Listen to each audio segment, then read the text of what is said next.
Você já se sentiu como um figurante na própria vida? Alguém que caminha, respira e trabalha, mas que, para os olhos do mundo, é apenas uma sombra que preenche o cenário? Amara carregava essa sensação desde que se entendia por gente. Na casa onde cresceu, não havia fotos dela nas estantes, nem presentes que falassem do amor espontâneo de uma família verdadeira. Seus pais adotivos brancos, sempre que tinham visitas, gostavam de dizer em voz alta: "Fizemos nossa parte pela sociedade, adotamos uma criança necessitada." E Amara, de vestido rodado e sorriso contido, aprendia desde cedo que seu valor era uma moeda de troca para o status alheio. Essa ferida silenciosa a acompanhou até a vida adulta. E foi com essa marca que, anos depois, ela pisou pela primeira vez na casa Whitmore. Um lugar que se vendia como abrigo de esperança, mas que, por trás das cortinas de luxo, escondia cicatrizes profundas. O pátio era revestido de mármore italiano.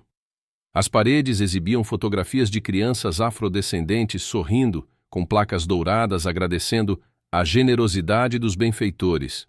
Mas Amara sabia que aquele sorriso não era gratuito, nem para eles, nem para ela. Sandra Whitmore era a arquiteta dessa ilusão perfeita. Com seu cabelo impecavelmente preso e seu blazer de corte europeu, ela desfilava entre os funcionários com uma autoridade que misturava arrogância e adulação. Era a personificação do progresso nas manchetes sociais. A mulher branca de sucesso que abraçava a diversidade como troféu de vitrine. Mas longe das câmeras, o verniz descascava.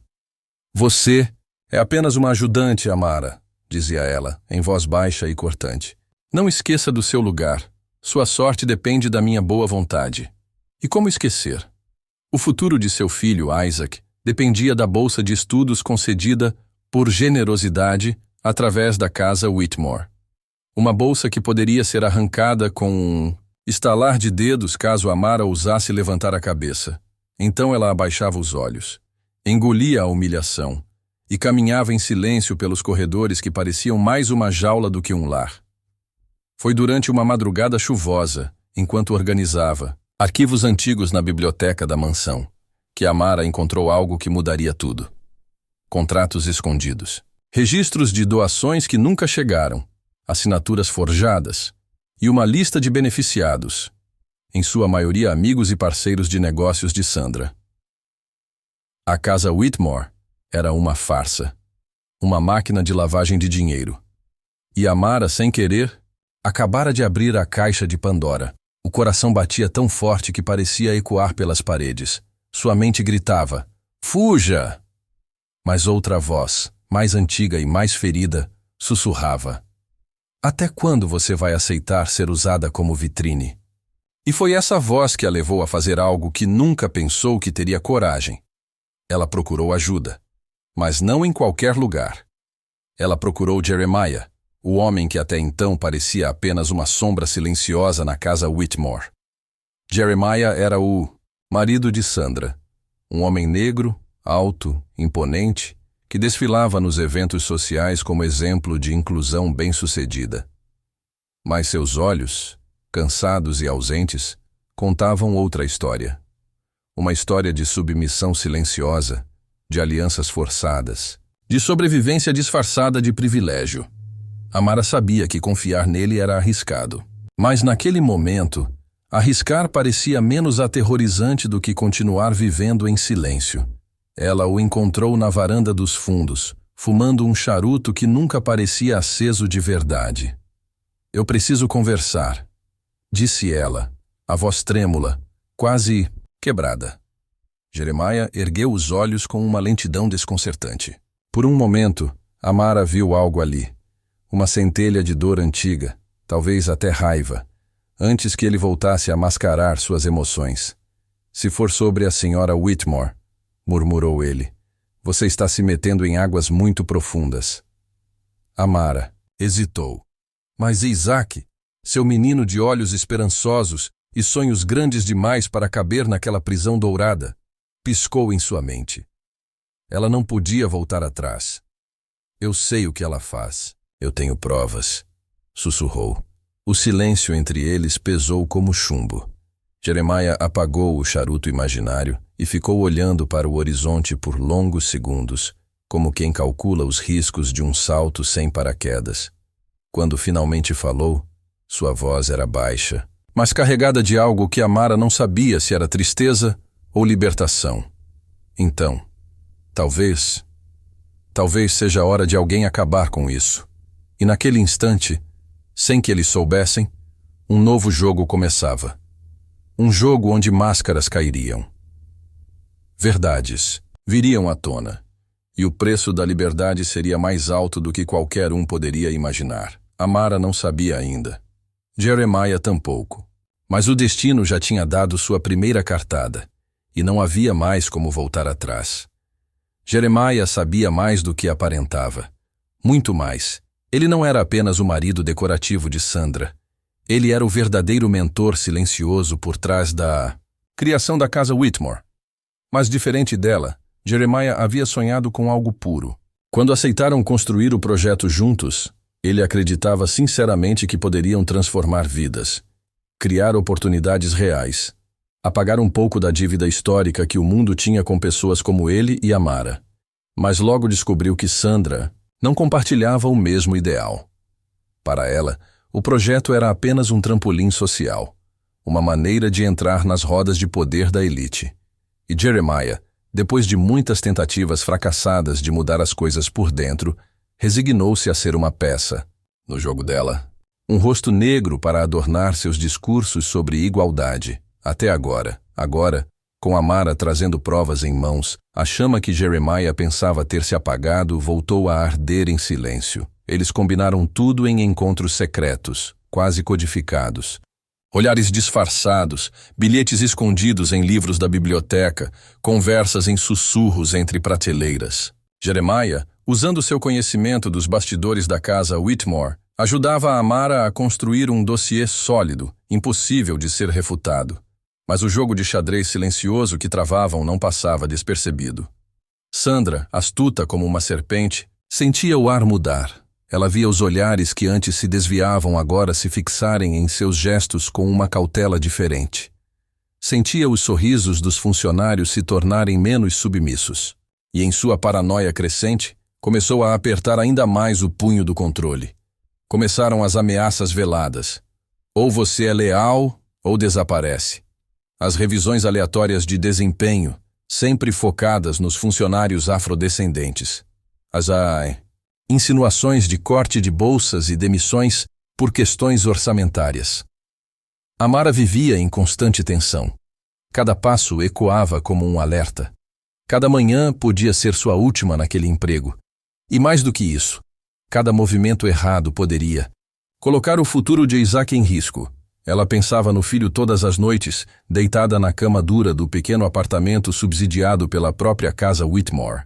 Lembrava do jeito que ele sorria ao falar de seus sonhos de ser advogado. Mãe, eu vou lutar por gente como a gente. Você vai ver. E sentia o peso de um mundo que parecia querer esmagá-los a cada novo amanhecer. Mas havia algo maior em jogo agora. Não era apenas sobre ela. Não era apenas sobre Isaac. Era sobre todos os outros rostos invisíveis que passavam pela casa Whitmore, usados como propaganda para um sistema que continuava segregando, excluindo e humilhando.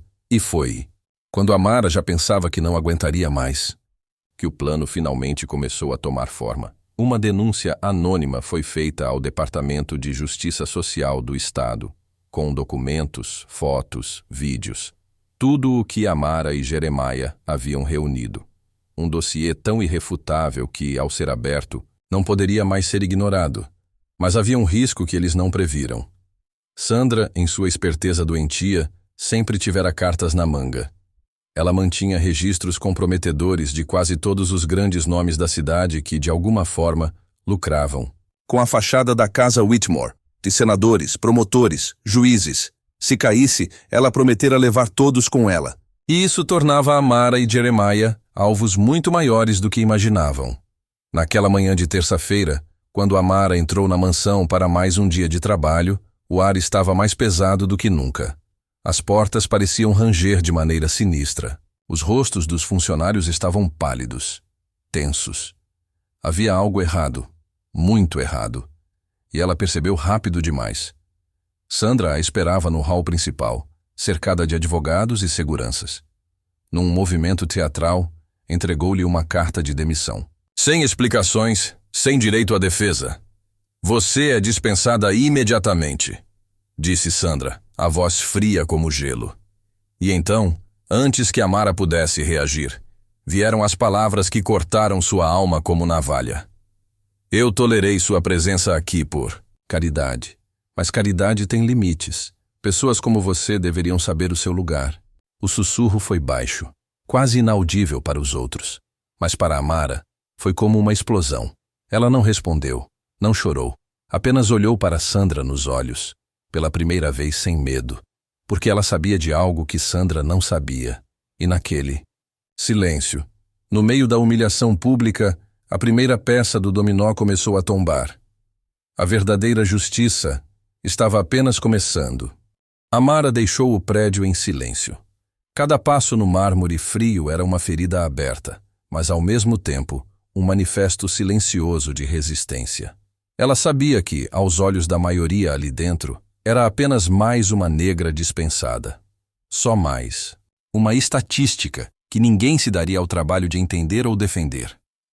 O sol do meio-dia parecia zombar dela, queimando a pele enquanto ela caminhava para fora do portão principal, carregando apenas a bolsa surrada que trouxera no primeiro. Tia, nada de honras, nada de despedidas. Apenas o vazio deixado por uma estrutura podre que sempre fingiu cuidar de gente como ela. Mas Amara não estava sozinha. Mesmo que Sandra pensasse que ela havia sido vencida, havia movimentos acontecendo nos bastidores. Jeremiah já havia recebido a confirmação. A promotoria estava em posse do dossiê completo. O silêncio momentâneo era apenas o respiro antes da tempestade. Ainda naquele dia, os primeiros mandados judiciais começaram a ser preparados. A Casa Whitmore, orgulho da elite benevolente da cidade, estava prestes a se tornar o centro de um escândalo sem precedentes. Mas Sandra, fiel a seu instinto de autopreservação, decidiu agir rápido. Ao perceber que a demissão de Amara não havia silenciado os rumores, ao contrário, parecia tê-los inflamado, ela arquitetou um plano. Desesperado, convocou uma coletiva de imprensa. Queria tomar a dianteira da narrativa, se apresentar como vítima de um ataque racial orquestrado, pintar Amara como uma funcionária ressentida, disposta a destruir a reputação de uma instituição sagrada por inveja e rancor. Era um golpe arriscado, e no salão principal da Casa Whitmore, entre jornalistas curiosos e câmeras de TV locais, Sandra subiu ao palco improvisado com a confiança falsa de quem acredita que ainda controla o jogo. Jeremiah estava lá, discretamente entre a plateia. Seu rosto era uma máscara neutra, mas seus olhos queimavam de indignação silenciosa.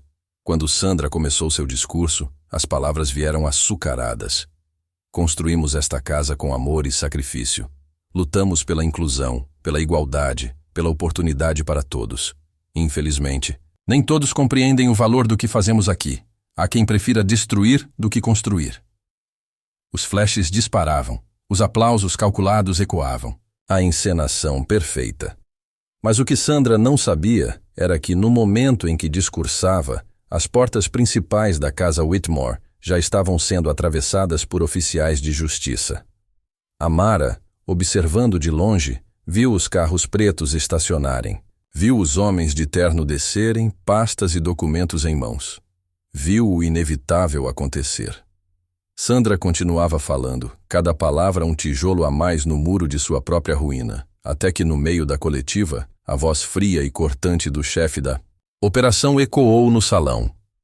Senhora Sandra Whitmore, em nome do Departamento de Justiça Social e da Promotoria Estadual, informo que a instituição Casa Whitmore está a partir deste momento sob investigação oficial por fraude, lavagem de dinheiro e apropriação indébita de recursos públicos. O microfone caiu com um estalo seco. Sandra empalideceu na frente de dezenas de câmeras. Jeremiah, ainda imóvel no meio da multidão, apenas abaixou a cabeça. não em vergonha, mas em respeito silencioso por todos os Amaras que vieram antes e que nunca tiveram justiça. E naquele momento congelado, quando todos os olhares se voltaram para Sandra, os olhos dos mesmos que a aplaudiam dias antes, ela finalmente entendeu. Sua máscara não só havia caído, ela havia sido esmagada. O salão, segundos antes tomado por sorrisos falsos e aplausos calculados, mergulhou num silêncio denso e desconfortável. Sandra, ainda com o microfone pendendo de sua mão, parecia incapaz de processar o que acabara de ouvir. Seus olhos corriam pela multidão como os de um animal encurralado, procurando uma saída que não existia. Os jornalistas, farejando sangue, dispararam perguntas em sequência. Senhora Whitmore, é verdade que desviou doações destinadas a jovens carentes? Como responde às acusações de falsificação de documentos oficiais? O que tem a dizer sobre a denúncia de racismo estrutural dentro da instituição? Cada pergunta era uma flecha. Cada flash, uma facada na imagem que ela havia construído com tanto empenho. Jeremiah permaneceu onde estava, firme, observando. Dentro dele, uma guerra silenciosa se travava. Parte de si lamentava o que Sandra se tornara. Outra parte sabia que esse momento era inevitável, necessário. Foi então que um dos oficiais se aproximou, entregando a Sandra uma intimação formal. A senhora está intimada a comparecer imediatamente para prestar depoimento. Qualquer tentativa de obstrução poderá resultar em prisão preventiva. O papel tremia em suas mãos. Sem escolha, sob o olhar impassível dos presentes, Sandra desceu do palco com passos descoordenados. Cada clique das câmeras era como uma martelada em sua arrogância desmoronando. E no fundo do salão, como uma sombra que enfim ganhava forma, Amara a observava. Não com ódio, mas com algo mais profundo. Uma tristeza amarga por todas as histórias como a sua que jamais haviam tido essa oportunidade. Horas depois, a casa Whitmore estava vazia. As bandeiras foram retiradas, os quadros de honra removidos, os funcionários dispersos, muitos carregando nas costas o peso da vergonha coletiva. Jeremiah e Amara se encontraram na sala principal, agora despojada de sua pompa artificial. Nenhum dos dois falou imediatamente. Não havia necessidade. A verdade pairava entre eles como uma entidade viva, pesada e libertadora ao mesmo tempo. Finalmente, Jeremiah quebrou o silêncio. Você mudou tudo, Amara. Ela sorriu com amargura. Não mudei nada. Só mostrei o que sempre esteve aqui, escondido. Jeremiah assentiu lentamente. Sabia que ela tinha razão. Por mais que a queda de Sandra fosse importante, o sistema que permitira que ela florescesse ainda existia. Ainda respirava. Ainda alimentava novas Sandras todos os dias. Mas também sabia que aquela vitória, ainda que pequena, era necessária. Era uma rachadura, uma fenda por onde a luz começava a infiltrar-se. Dias depois, uma cerimônia discreta foi realizada, sem imprensa, sem tapetes vermelhos, sem falsos heróis. Amara foi convidada a assumir o cargo de coordenadora geral da nova fundação que substituiria a Casa Whitmore. Mas ela hesitou. Sabia que aceitar significava colocar-se novamente em uma linha de frente, perigosa. Sabia que virariam contra ela todos aqueles que antes fingiam simpatia. Mas também sabia que Isaac e todos os filhos invisíveis do mundo precisavam de exemplos vivos de que era possível resistir, de que era possível vencer. Mesmo quando tudo parecia conspirar para esmagá-los, ela aceitou. E no dia em que assumiu oficialmente, Jeremiah a entregou um presente silencioso. Uma pequena placa de madeira, entalhada à mão, onde se lia: aqueles que foram feitos para rastejar, jamais entenderão o voo dos que se recusaram a aceitar o chão. Amara segurou a placa com as mãos firmes, e pela primeira vez sentiu não apenas orgulho, mas pertencimento. O ciclo de humilhação havia sido quebrado, a dor transformada em dignidade, o silêncio em voz. E embora soubesse que o caminho à frente seria árduo, ela caminharia, de cabeça erguida, sem pedir desculpas por existir, porque sua existência agora era um ato contínuo de resistência e de vitória. O Instituto Raízes Vivas já começava a pulsar com uma energia diferente. Dias após a derrocada da Casa Whitmore, os primeiros jovens começaram a chegar tímidos, desconfiados, carregando nas costas cicatrizes invisíveis deixadas por anos, de promessas quebradas e de olhares que sempre disseram sem palavras: "Você nunca vai pertencer." Mas dessa vez, algo era diferente. Dessa vez, quem os recebia não era uma fachada, nem uma máquina de marketing social. Era Amara, de pé, firme, no topo da escadaria de entrada, esperando cada novo jovem que cruzava o portão como quem recebe um filho em casa. Ela sabia como era difícil confiar. Sabia como era andar com o coração em pedaços e o sorriso guardado na gaveta da vergonha. Sabia porque carregava essas feridas na própria pele.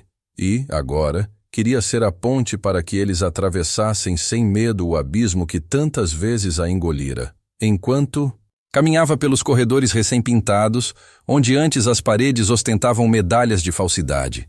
Agora via cartazes simples, frases de resistência, murais de fotos dos novos alunos, pequenas histórias de superação rabiscadas em papéis coloridos.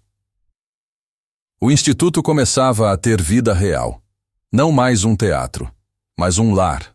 Isaac, agora com 20 anos, voltava todos os finais de semana para ajudar como voluntário.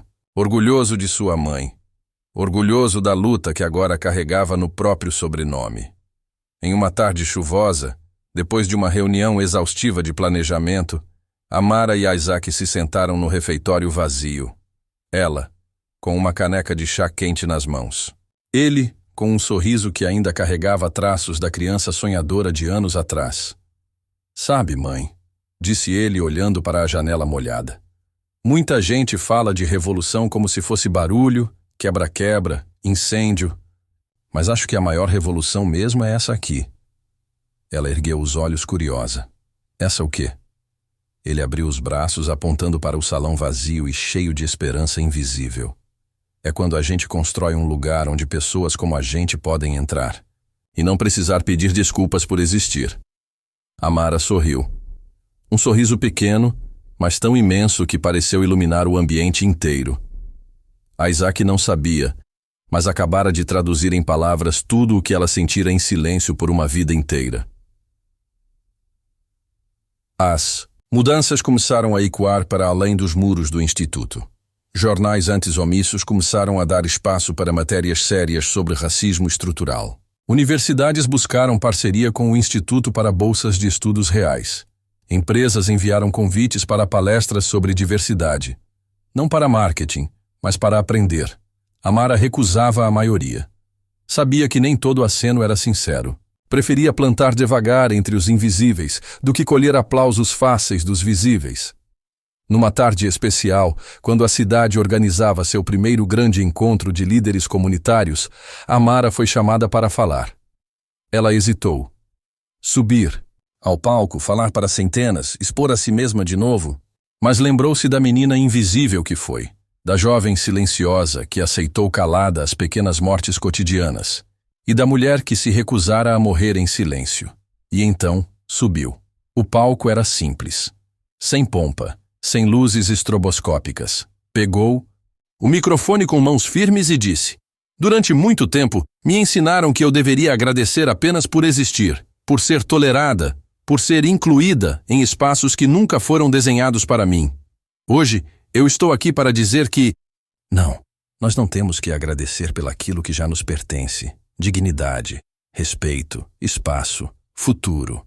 O salão, antes ruidoso, mergulhou num silêncio absoluto. Amara continuou. Cada um que passou por aquela velha casa carregava nos ombros o peso de gerações esquecidas. Cada um que entra hoje no Instituto Raízes Vivas carrega a responsabilidade de florescer em solo que tentaram tornar estéril. E nós vamos florescer, vamos nos multiplicar, vamos ocupar não só espaços, mas a história.